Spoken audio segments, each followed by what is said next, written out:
Remember, he came in match day 2 and he was against Chelsea. Yeah. Right, and they lose 1-0.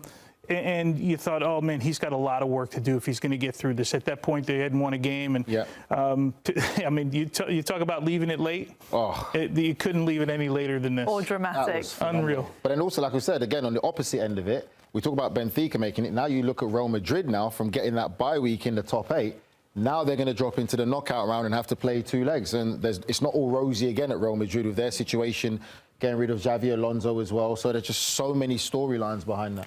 So true. Okay, so the table is now set. Shall we have a look at it? All the games have been complete. All 36 teams played on one day. Arsenal, they secured the #1 seed. They went perfect, 8 for 8 in this Champions League phase. Bayern Munich, Liverpool, Tottenham, Barcelona, Chelsea, Sporting and Manchester City all round it out. You can see it's then Real Madrid, Inter and PSG 9, 10 and 11 for the defending champions. It's a 4-spot improvement from last season. Then you've got the likes of Dortmund, Olympiacos, Club Bruges, as well as Karabag, Bodo Glimt and Benfica, who secure that last gasp goalkeeper winner 4-2. They have just beat Real Madrid.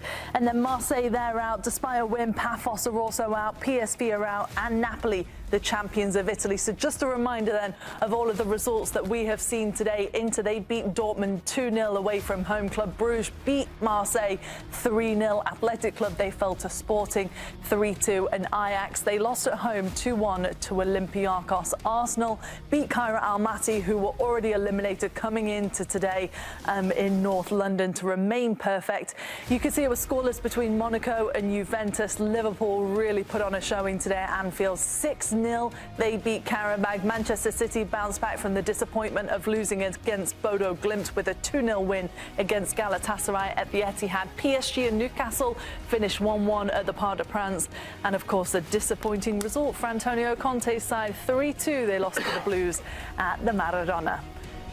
Time for a deep breath after all that madness. That was wild. That was wild. I can't believe that just happened. That was amazing. Mate, that is why we love the game of football. That is why we're such fans about it. Like, no other sport for me personally can bring you that amount of emotions in such a short space of time with what's at stake and everything like that. Just the whole magnitude of everything, like every emotion. Can you, like, we're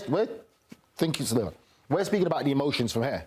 Could you imagine the fans at the stadium with what's at stake now? And that's their club, that's their city, the pride, and being there and everything. How will he be treated, Nigel Trubin, this week at training? Unbelievable. It'll be he doesn't have to buy a drink at all in the city for a long time now with that, because that's something that's going to be a lifetime memory for a lot of the fans, especially the young fans. You know, yes, he's just making it to the next round, but you never know now how much this momentum can catapult them to even go further in the competition. That there is just magnificent. It's one of those, like, for Benfica fans, like, where were you when this happened, you know, when Trubin scores a goal? And if you saw, there was a clip of Jose Mourinho telling Trubin to get in the box just before he went. You know, I guess he was thinking about, it's always at the end, it's always weird. Does the goalkeeper run 100 yards to get in the box? And this time it pays off. But, well, what a all I can think, this is so Jose Mourinho. Yeah. Like, of all the guys that, and believe, at some press conference, he's going to remind you, right, of what happened tonight. Of course. Yeah, right. He's going to remind us of this night in Benfica and getting through and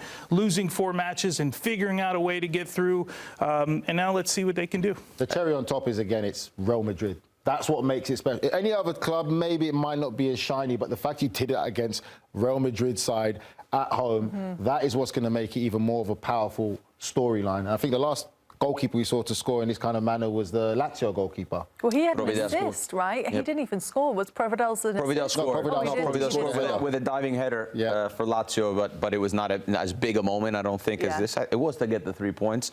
If I'm not mistaken, also, they were down twice in this game. Yeah. It's a story of resilience, a story of fighting to the end, a story of you know, you go and score with your goalkeeper at the end. It's like so relatable to, I think, people, even just outside of sports. It's such a great moment, such a great sports moment. And then when you add Mourinho to that as well, and what he means to football and what he means to this competition, it's just such a nice, there's so many great storylines, but that's such a nice one. Tony, I was just asking you, obviously you said you didn't score, but you had an assist, which I can imagine is just such an epic feeling as well. How did it feel in moments like that as a goalkeeper to contribute in that way, though? Not like that, though. I mean, that's like you just think about the moment, right? Assist is one thing. You kick the ball 90 yards and 3 people miss it, and the guy runs in at a breakaway, and somehow you get an assist for it, right, in the end. And but that's like, Grella and I were just talking in the break, this picture here, that you see behind us, you got to have that in your house 100%. forever. That big too. You got to have it in your house. That is such an iconic picture, and you know, one of those moments, right? You never forget where you are if you're a Benfica fan, right? When he scores and they go through. Yeah, just wild scenes. Stadium Light, like as I said earlier, one of the bigger stadiums in Europe, right? And iconic stadium. Benfica's had such a great history, and it didn't look good coming into the day, and this is how it all ended up. Now, let's just say if Benfica go on a run now, use this win as momentum, and let's say make it to the semi-finals or even the finals, this will be the moment that we said turned everything around. This will be the moment that everyone will talk about if they ever make a crazy run to somehow get to the final, which might be possible. You can never rule it out. So, I mean, it's just amazing. Yeah, if they beat Real Madrid 4-2, they can pack a punch against anyone at any moment. I just think it's special to see Mourinho and Rui Costa. They show a shot of him up in the stands, getting that jacked up over this goal. And these guys have won a lot of things and have accomplished a lot of things. It just goes to show you how special the moment was. This is Grella, who also said once, Tony, do you remember, you know, we train and the goalkeepers, they go over there and do patty cake or whatever. Did he say once? You just said he said it once. He says it every week.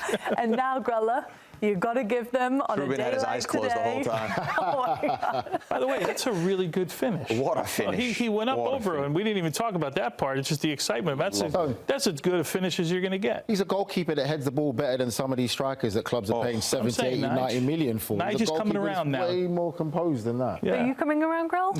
That was a delightful finish. And then the celebration he had ready, too, the slide. The knee slide as well. Perfect grass conditions for a knee slide. What a moment. We saw a bunch of missed headers today at the doorstep. Guys that are supposed to score at the head, hitting it with the triangle head, hitting it this way, hitting it that way. One at the back post with Benfica, right? The one at the back post with Benfica. I forget who it was, early in the first half, Well, hang on. This is also Grella who said, you know, I do go out for headers, only the ones that I know I'm not going to get, and then just make pretend at the last minute that I'm right there. Free headers, I could do. Contested headers, no. I'm not probably used to score, so for me it was something completely new. I don't know, I'm 24 years old, and for me it's first time. So I don't know, unbelievable. Should Pavlidis be aware of competition now? Of course. And you see, and they not even train this. So if I train, crazy. How crazy was the beginning of that interview, by the way? He didn't even realise that they had to score another goal till Jose sent him up. You surprised? Well, yeah. What are you trying to say about goalkeepers? Huh? Say it now. Goalkeeper not knowing what's going on in the game. Of course, you wait till Tony's gone. Here he is in the background. He waited till Tony's out. Defend them for you, Tony. Tony, cover your ears. Or just come in and take him out. I mean, you've got to know, surely, every scenario as a player if you're playing in that moment, or does it kind of take the weight off a bit if you don't know? I mean, I think it's interesting that he came out and said that, but if you see your manager, and not any manager, Mourinho at the side saying you're going up, you only know one job is to go and score. So I think whether he knew the outcome or not, he knew his job was to get a goal, and what a moment for him. Truly, truly incredible.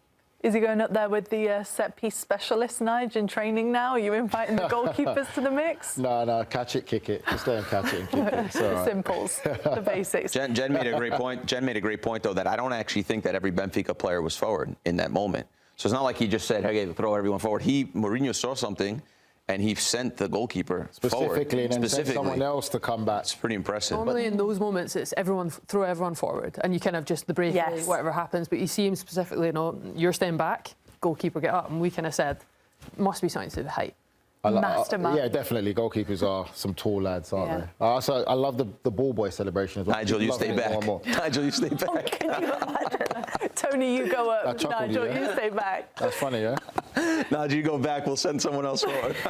Let's measure our hearts. Who's got the bigger heart, right?